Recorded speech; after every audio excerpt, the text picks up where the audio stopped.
ఈ రోజుల్లో డబ్బులు తీయడం ఎంత ఈజీ అయిపోయిందో కదా. జేబులో నుంచి ఒక చిన్న డెబిట్ కార్డ్ తీస్తాం, ఏటీఎం మెషిన్లో పెట్టి నంబర్ కొడతాం, కొన్ని సెకండ్లలోనే ఆ మెషిన్ మన చేతిలో క్యాష్ పెడుతుంది. బ్యాంక్లో పొడవైన లైన్లు లేవు, కౌంటర్ దగ్గర ఫామ్స్ నింపే పని లేదు, క్యాషియర్ కోసం ఎదురు చూడాల్సిన అవసరం అంతకంటే లేదు. అయితే ఈ మెషిన్స్ ఇంత స్మార్ట్గా ఎలా పనిచేస్తున్నాయి? ఈ కార్డ్ ఏ వ్యక్తిది అనేది దానికి ఎలా తెలుస్తుంది? ఇది ఏ బ్యాంక్ అకౌంట్కి లింక్ అయ్యిందో ఎలా గుర్తిస్తోంది? మీ అకౌంట్లో ఎంత బ్యాలెన్స్ ఉందో దానికి ఎలా అర్థమవుతుంది? అన్నిటికంటే ముఖ్యంగా లోపల ఉన్న వేలాది నోట్లలోంచి మీరు ఎంటర్ చేసిన ఆ అమౌంట్ను మాత్రమే ఖచ్చితంగా లెక్కించి మీ చేతిలో ఎలా పెడుతుంది? ఏటీఎం అనేది కేవలం ఒక క్యాష్ బాక్స్ మాత్రమే కాదు, దాని లోపల electronics, sensors, security, communication, backing network, ఇంకా మెకానికల్ ఇంజనీరింగ్ కలిపిన ఒక అద్భుతమైన సంక్లిష్టమైన సిస్టమ్ నడుస్తూ ఉంటుంది. ఈరోజు మనం ఆ ఏటీఎం మిషన్ లోపల దాగి ఉన్న ప్రపంచంలోకి వెళదాం. మీ చిన్న కార్డ్, ఒక secret pin, bank server, encrypted data, ఇంకా high speed note dispensing system అన్నీ కలిసి ఎలా పనిచేస్తున్నాయో తెలుసుకుందాం. ఇవన్నీ కలిసి మనం బ్యాంకుకి వెళ్లాల్సిన పని లేకుండా చేస్తున్నాయన్నమాట. దీని గురించి పూర్తిగా అర్థం చేసుకోవడానికి ముందుగా మనం కొంచెం గతంలోకి వెళ్ళాలి. ఏటీఎం కథ ఒక్కసారిగా మొదలు కాలేదు. బ్యాంకులు మూసివేసిన తర్వాత కూడా తమ డబ్బును డ్రా చేసుకోవాలన్న మనుషుల అవసరం నుంచి ఇది పుట్టింది. పాత రోజుల్లో మీరు క్యాష్ కావాలంటే ఖచ్చితంగా బ్యాంక్ బ్రాంచ్ని సంప్రదించాలి. అక్కడ లైన్లో నిలబడాలి, ఫామ్ నింపాలి, క్యాషియర్ను కలవాలి. ఒకవేళ బ్యాంక్ టైం అయిపోయి క్లోజ్ చేస్తే కేవలం మరుసటి రోజు మాత్రమే మీకు డబ్బు దొరుకుతుంది. కానీ 20వ శతాబ్దంలో బ్యాంకింగ్ సిస్టమ్ ఆధునికంగా మారడం మొదలైంది. మనుషుల అవసరం లేకుండానే డబ్బులిచ్చే ఒక మెషిన్ ఉండాలని ప్రజలు కోరుకున్నారు. 1960లో చాలామంది ఆవిష్కర్తలు ఈ ఐడియా మీద పనిచేశారు. లూథర్ జార్జ్ సిమిజియన్ అనే వ్యక్తి బ్యాంకోగ్రఫీ అనే ఒక మెషిన్ తయారు చేశారు. కానీ అది అంతగా పాపులర్ కాలేదు. ఆ తర్వాత 1967లో లండన్లోని బార్క్లేస్ బ్యాంక్లో జాన్ షెపర్డ్ బారన్ ఆలోచనతో ఒక ఆటోమేటిక్ క్యాష్ మెషిన్ ఏర్పాటు చేశారు. ఆధునిక ఏటీఎంలకు అదే తొలి రూపం అని చెబుతారు. ఆ తర్వాత డాన్ వెడ్జెల్ మరియు అతని టీం కలిసి అమెరికాలో డాక్యుటెల్ అనే మెషిన్ను డెవలప్ చేశారు. అలా మెల్లగా ఏటీఎం అనేది బ్యాంకింగ్ చరిత్రలో అతి ముఖ్యమైన ఆవిష్కరణల్లో ఒకటిగా మారింది. ఇప్పుడు ఏటీఎం గురించి తెలుసుకునే ముందు మనం ఏటీఎం కార్డు గురించి అర్థం చేసుకోవాలి. ఎందుకంటే ఏటీఎం మెషిన్ మిమ్మల్ని సొంతంగా గుర్తించలేదు. ఆ మెషిన్కు మీ గుర్తింపును చెప్పేది మీ కార్డ్ మాత్రమే. పాత కార్డ్స్ వెనుక ఒక మ్యాగ్నెటిక్ స్ట్రిప్స్ ఉండేవి. అంటే కార్డు వెనుక ఉండే ఒక నల్లటి పట్టీలో మీ బేసిక్ డేటా మ్యాగ్నెటిక్గా ఎన్కోడ్ అయి ఉండేది. అందులో card number, bank identification number, మీ అకౌంట్కు సంబంధించిన వివరాలు ఉంటాయి. మీరు కార్డును స్వైప్ చేసినప్పుడు లేదా మెషిన్లో ఎంటర్ చేసినప్పుడు కార్డ్ రీడర్ ఆ మ్యాగ్నెటిక్ డేటాను చదువుకుంటుంది. కానీ మోడర్న్ డెబిట్ కార్డ్స్లో ఒక చిప్ కూడా ఉంటుంది. దీన్నే ఈఎంవి చిప్ అంటారు. ఇది మ్యాగ్నెటిక్ స్ట్రైప్ కంటే చాలా సెక్యూర్. ఎందుకంటే ఇది ప్రతి ట్రాన్సాక్షన్కు ఒక డైనమిక్ డేటాను క్రియేట్ చేస్తుంది. అంటే ఇది కేవలం ఉన్న డేటాను చదవడం మాత్రమే కాదు, కార్డ్ మరియు మెషిన్ మధ్య ఒక సెక్యూర్ డిజిటల్ కమ్యూనికేషన్ జరిగేలా చేస్తుంది. ఇప్పుడు మీరు ఒక ఏటీఎం బూత్లోకి వెళ్ళి మెషిన్లో కార్డు పెట్టారని ఊహించుకోండి. వెంటనే ఆ మెషిన్లోని కార్డ్ రీడర్ యాక్టివ్ అవుతుంది. ఒకవేళ అది చిప్ కార్డ్ అయితే మెషిన్ ఆ చిప్తో కనెక్ట్ అవుతుంది. అదే మ్యాగ్నెటిక్ స్ట్రిప్ అయితే రీడర్ ఆ పట్టీలోని డేటాను చదువుతుంది. ఆ తర్వాత ఆ కార్డ్ ఏ బ్యాంక్ నెట్వర్క్ లింక్ అయి ఉందో ఏటీఎం మెషిన్ గుర్తిస్తుంది. అది రూపే, వీసా, మాస్టర్ కార్డ్ లేదా ఏదైనా బ్యాంకింగ్ ఇంటర్నెట్ నెట్వర్క్ అయి ఉండొచ్చు. కానీ ఇక్కడ ఒక విషయం గుర్తుంచుకోవాలి. మీ ఏటీఎం కార్డులో మీ డబ్బు లేదా బ్యాంక్ బ్యాలెన్స్ సేవ్ అయి ఉండదు. మీ కార్డ్ కేవలం మీ గుర్తింపును తెలపడానికి, మీ అకౌంట్ను ఓపెన్ చేయడానికి ఒక కీలాగా మాత్రమే పనిచేస్తుంది. మీ అసలు డబ్బు మొత్తం ఆ బ్యాంక్ కోర్ బ్యాంక్ సర్వీస్లో డిజిటల్ రికార్డ్ అయి ఉంటుంది. కార్డ్ రీడ్ చేసిన తర్వాత మెషిన్ మిమ్మల్ని పిన్ ఎంటర్ చేయమని అడుగుతుంది. ఏటీఎం సెక్యూరిటీలో ఇదే అత్యంత కీలకమైన క్షణం. ఎందుకంటే ఆ పిన్ అనేది మీ సీక్రెట్ పాస్వర్డ్. కానీ మీరు కీప్యాడ్ మీద పిన్ టైప్ చేసినప్పుడు అది సాధారణ కీబోర్డ్ లాగా ప్లెయిన్ టెక్స్ట్ రూపంలో మెషిన్ లోపలికి వెళ్ళదు. ఏటీఎంలో ఒక స్పెషల్ సెక్యూరిటీ కీప్యాడ్ ఉంటుంది. దీన్నే ఎన్క్రిప్ట్ పిన్ ప్యాడ్ అంటారు. ఈ కీప్యాడ్ మీరు ఎంటర్ చేసిన పిన్ను వెంటనే ఎన్క్రిప్ట్ ఫార్మాట్లోకి మార్చేస్తుంది. అంటే ఆ కోడ్ను మధ్యలో ఎవరైనా హ్యాక్ చేసి చదివినా అది వాళ్ళకు ఏమాత్రం అర్థం కాదు.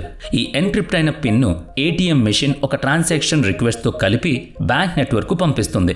ఇక్కడ నుంచి ఏటీఎం అదృశ్య ప్రయాణం మొదలవుతుంది. ఆ మెషిన్ బ్యాంక్ సర్వర్తో నేరుగా సింపుల్ పద్ధతిలో మాట్లాడదు. ఆ రెండిటి మధ్య ఒక పెద్ద పేమెంట్ నెట్వర్క్ ఉంటుంది. ఏటీఎం ముందుగా అక్వైరింగ్ బ్యాంక్ లేదా తన ఆపరేటర్ స్విచ్ను కనెక్ట్ అవుతుంది. ఆ తర్వాత ఆ రిక్వెస్ట్ కార్డ్ ఇష్యూ చేసిన బ్యాంకు వెళుతుంది. అంటే మీకు డెబిట్ కార్డ్ ఇచ్చిన బ్యాంక్ అన్నమాట. భారతదేశంలో ఈ కమ్యూనికేషన్ అంతా ఎన్పిసిఐ లాంటి బ్యాంక్ నెట్వర్క్స్ లేదా కార్డ్ నెట్వర్క్స్ ద్వారా జరుగుతుంది. ఆ వెళ్ళే రిక్వెస్ట్లో కార్డ్ వ్యాలిడ్ అవునా కాదా, పిన్ కరెక్టా కాదా, అకౌంట్ యాక్టివ్గా ఉందా లేదా, అందులో తగినంత బ్యాలెన్స్ ఉందా లేదా, ఈ ట్రాన్సాక్షన్ చేయడానికి పర్మిషన్ ఉందా లేదా అనే వివరాలు ఉంటాయి. వెంటనే బ్యాంక్ సర్వర్ మీద మీ అకౌంట్ను చెక్ చేస్తుంది. రిక్వెస్ట్ చేరగానే కోర్ బ్యాంకింగ్ సిస్టమ్ మీ అకౌంట్ డీటెయిల్స్ వెరిఫై చేస్తుంది. ఒకవేళ పిన్ కరెక్ట్ అయి కార్డ్ బ్లాక్ కాకుండా ఉండి అకౌంట్లో సరిపడా బ్యాలెన్స్ ఉంటే ప్రాసెస్ ముందుకు వెళుతుంది. అలాగే మీ డైలీ విత్డ్రాయల్ లిమిట్ దాటకపోయినా, ఎలాంటి అనుమానాస్పద యాక్టివిటీ లేకపోయినా బ్యాంక్ సర్వర్ వెంటనే ఏటీఎంకు అప్రూవ్ పంపిస్తుంది. కానీ బ్యాలెన్స్ తక్కువగా ఉన్నా, పిన్ తప్పుగా ఎంటర్ చేసినా, కార్డ్ ఎక్స్పైర్ అయినా లేదా సర్వర్కు ఏదైనా అనుమానం వచ్చినా ఆ ట్రాన్సాక్షన్ డిక్లైన్ అవుతుంది. అంటే ఏటీఎం మిషన్ తనంతట తానుగా డబ్బును ఇవ్వదు. బ్యాంక్ సర్వర్ పర్మిషన్ ఇచ్చిన తర్వాత మాత్రమే అది క్యాష్ బయటకు వదులుతుంది. ఇప్పుడు బ్యాంకింగ్ అప్రూవల్ ఇచ్చిందని అనుకుందాం. అప్పుడే ఏటీఎం లోపల అసలు మెకానికల్ మ్యాజిక్ మొదలవుతుంది. ఆ మెషిన్ లోపల చాలా స్ట్రాంగ్గా ఉండే ఒక సేఫ్ ఉంటుంది. అందులో క్యాసెట్స్ అమర్చి ఉంటాయి. ఆ క్యాసెట్స్లో 100, 200, 500 లేదా 2000 చొప్పున వేర్వేరు రకాల నోట్లను నింపి ఉంచుతారు. ఏ క్యాసెట్లో ఏ నోట్లున్నాయో ఆ మెషిన్కు స్పష్టంగా తెలుసు. ఉదాహరణకు మీరు 2000 రూపాయలు డ్రా చేయాలని ఎంటర్ చేసినప్పుడు ఏటీఎం డిస్పెన్సింగ్ మాడ్యూల్ ఒక లెక్క ఇస్తుంది. ఏ క్యాసెట్ నుంచి ఎన్ని నోట్లు తీయాలో డిసైడ్ చేస్తుంది. అంటే 4 500 నోట్లు ఇవ్వాలా లేదా 2 500 నోట్లు, అలాగే 5 200 నోట్లు కలిపివ్వాలనేది నిర్ణయిస్తుంది. ఈ లాజిక్ అంతా ఆ మెషిన్ కాన్ఫిగరేషన్ మరియు లోపల ఉన్న క్యాష్ ఆధారంగా పనిచేస్తుంది. క్యాసెట్ లోపల నుంచి నోట్లను బయటకు తీయడానికి పిక్ రోలర్స్, అలాగే ఫ్రిక్షన్ ఆధారిత మెకానిజమ్స్ పనిచేస్తాయి. ఈ చిన్న చిన్న రోలర్స్ ఒక్కో నోట్ను క్యాసెట్ నుంచి చాలా వేగంగా పైకి లాగుతాయి. కానీ ఆ ప్రాసెస్ అంత సింపుల్గా జరగదు. ఎందుకంటే నోట్లు ఒక్కోసారి ఒకదానికొకటి అతుక్కుపోతాయి, ముడతలు పడవచ్చు లేదా పొరపాటున 2 నోట్లు ఒకేసారి బయటకు రావచ్చు. అందుకే ఏటీఎం లోపల ప్రత్యేకమైన సెన్సర్స్ ఉంటాయి. ఇవి ప్రతి నోటు మందం, పొడవు, దాని కదలిక మరియు పొజిషన్ను చెక్ చేస్తాయి. ఒకవేళ 2 నోట్లు ఒకేసారి పైకి వస్తే మెషిన్ దాన్ని వెంటనే పసిగడుతుంది. ఆ నోట్లు చిరిగిపోయినా లేదా సరిగ్గా లేకపోయినా వాటిని కస్టమర్కు ఇవ్వకుండా వెంటనే లోపలే ఉండే రిజెక్ట్ బిన్లోకి వేస్తుంది.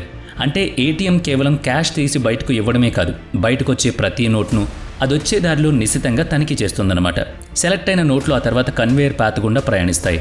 అక్కడ ఉండే బెల్ట్స్, రోలర్స్ ఆ నోట్లన్నిటినీ ఒక క్రమ పద్ధతిలో పేరుస్తాయి. ఆ తర్వాత మెషిన్ ఫైనల్ కౌంట్ వెరిఫై చేస్తుంది.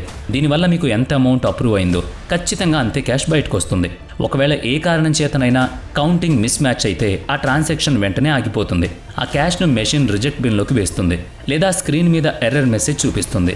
అందుకే ఏటీఎం లోపల ఉండే క్యాష్ డిస్పెన్సింగ్ మాడ్యూల్ అత్యంత ఖచ్చితత్వంతో పనిచేసేలా తయారు చేస్తారు.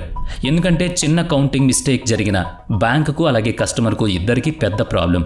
క్యాష్ కరెక్ట్గా స్టార్ట్ అయిన తర్వాత క్యాష్ ప్రెజెంటర్ ఆ నోట్లను డిస్పెన్స్ స్లాట్స్ వరకు తీసుకువెళుతుంది. కొన్ని సెకండ్లలోనే మనకు డబ్బులు బయటకు వస్తాయి. అయితే అప్పటికీ ప్రాసెస్ ఇంకా కంప్లీట్ అయినట్లు కాదు. కస్టమర్ ఆ క్యాష్ తీసుకున్నాడా లేదా అనేది ఏటీఎంలోని సెన్సర్లు డిటెక్ట్ చేస్తాయి. ఒకవేళ ఎవరైనా డబ్బులు తీసుకోవడం మర్చిపోతే కొంతసేపటి తర్వాత మెషిన్ ఆ క్యాష్ను వెనక్కి లాగేసుకుంటుంది. ఆ డబ్బును సేఫ్గా రిజెక్ట్ ఏరియాలో పడేస్తుంది. దీనివల్ల ఆ డబ్బు వేరే వాళ్ళ చేతికి వెళ్లకుండా ఉంటుంది. ఆ తర్వాత ఏటీఎం బ్యాంక్ సర్వర్కు కన్ఫర్మేషన్ ఇస్తుంది. క్యాష్ సక్సెస్ఫుల్గా డిస్పెన్స్ అయిందా లేదా అని కన్ఫర్మ్ చేస్తుంది. దాని ఆధారంగా మీ అకౌంట్ నుంచి డబ్బు కట్ అవ్వడం లేదా తిరిగి మీ అకౌంట్కు చేరడం జరుగుతుందన్నమాట. ఇప్పుడు ఏటీఎంలోని మిగతా కాంపోనెంట్స్ గురించి కూడా అర్థం చేసుకుందాం. ముందుగా ఉండే స్క్రీన్ కన్స్ట్రక్షన్స్ను చూపిస్తుంది. ఇన్పుట్ తీసుకోవడానికి కీప్యాడ్ ఉంటుంది. కార్డ్ ఎంటర్ చేయడానికి స్లాట్ అలాగే కార్డ్ రీడర్ ఉంటుంది. క్యాష్ డిస్పెన్సర్ నోట్లను బయటకు పంపుతుంది. రీసెట్ ప్రింటర్ ట్రాన్సాక్షన్ స్లిప్ ఇస్తుంది. ఇక స్పీకర్ సౌండ్ ద్వారా మనకు బేసిక్ ఫీడ్బ్యాక్ ఇస్తుంది. కెమెరా సెక్యూరిటీ మానిటరింగ్ కోసం ఉంటుంది. లోపల ఉండే సేఫ్ లాకర్ క్యాష్ను పూర్తిగా ప్రొటెక్ట్ చేస్తుంది. ఇక్కడ ఒక ముఖ్యమైన ప్రశ్న రావచ్చు, మరి ఏటీఎం కంపెనీలు బ్యాంక్ డబ్బులు ఎలా సంపాదిస్తాయని. మీరు మీ సొంత బ్యాంక్ ఏటీఎం నుంచి డబ్బులు తీసుకున్నప్పుడు చాలాసార్లు ఆ సర్వీస్ ఫ్రీగా ఉంటుంది, కానీ ఆ ఖర్చును మాత్రం బ్యాంక్ భరిస్తుంది. ఎందుకంటే ఏటీఎం ఇన్స్టాల్ చేయడం, క్యాష్ నింపడం, security, rent, network, maintenance, servicing లాంటివన్నీ చాలా ఖర్చుతో కూడుకున్న పనులు. అదే మీరు వేరే బ్యాంక్ ఏటీఎంలో డబ్బులు తీసినప్పుడు తెర వెనుక ఇంటర్చేంజ్ ఫీజ్ అనే సిస్టమ్ పనిచేస్తుంది. అంటే మీరు ఏ ఏటీఎం వాడారో ఆ బ్యాంకుకు కొంత డబ్బు అందుతుంది. ఆ ఖర్చును మీ బ్యాంక్ నుంచి వాళ్ళు రికవర్ చేసుకుంటారు. ఫ్రీ ట్రాన్సాక్షన్ లిమిట్ దాటిన తర్వాత కస్టమర్ల నుంచి ఆ ఛార్జ్ వసూలు అవుతుంది. అలాగే సొంతంగా ఏటీఎంలు నడిపే వైట్ లేబుల్ ఆపరేటర్స్ కూడా ఉంటారు. వాళ్ళు సొంతంగా ఏటీఎంలు పెట్టి ప్రతి ట్రాన్సాక్షన్ మీద బ్యాంకుల నుంచి డబ్బు సంపాదిస్తారు. అంటే ఏటీఎం అనేది కేవలం మనకు సేవలు అందించే మెషిన్ మాత్రమే కాదు, అదొక పెద్ద ఫినాన్షియల్ ఇన్ఫ్రాస్ట్రక్చర్ బిజినెస్. ఏటీఎం మన జీవితాలను ఎలా మార్చేసిందో ఒకసారి ఆలోచించండి. ఒకప్పుడు క్యాష్ కావాలంటే బ్యాంకుల చుట్టూ బార్లు తీరాలి, స్లిప్లు నింపాలి, రకరకాల సంతకాలు, పేపర్ వర్క్. కానీ ఇప్పుడు అదేం లేకుండా కేవలం ఒక కార్డ్ పెడితే చాలు డబ్బులు వస్తున్నాయి.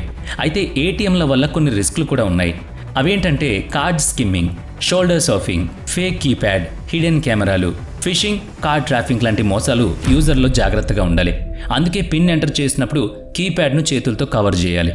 అనుమానంగా కనిపించే మెషిన్లను అసలు వాడకూడదు. ఎప్పుడూ ట్రాన్సాక్షన్ అలర్ట్ ఆన్ చేసుకోవాలి. ఏటీఎం దగ్గర ఏమాత్రం పరిచయం లేని వ్యక్తుల సలహాలు తీసుకోకూడదు. ఎందుకంటే టెక్నాలజీ ఎంత స్మార్ట్గా మారిందో మనం చూస్తూనే ఉన్నాం.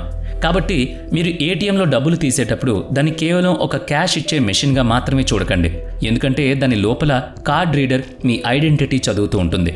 సెక్యూరిటీ కీప్యాడ్ మీ పిన్ను ఎన్క్రిప్ట్ చేస్తూ ఉంటుంది.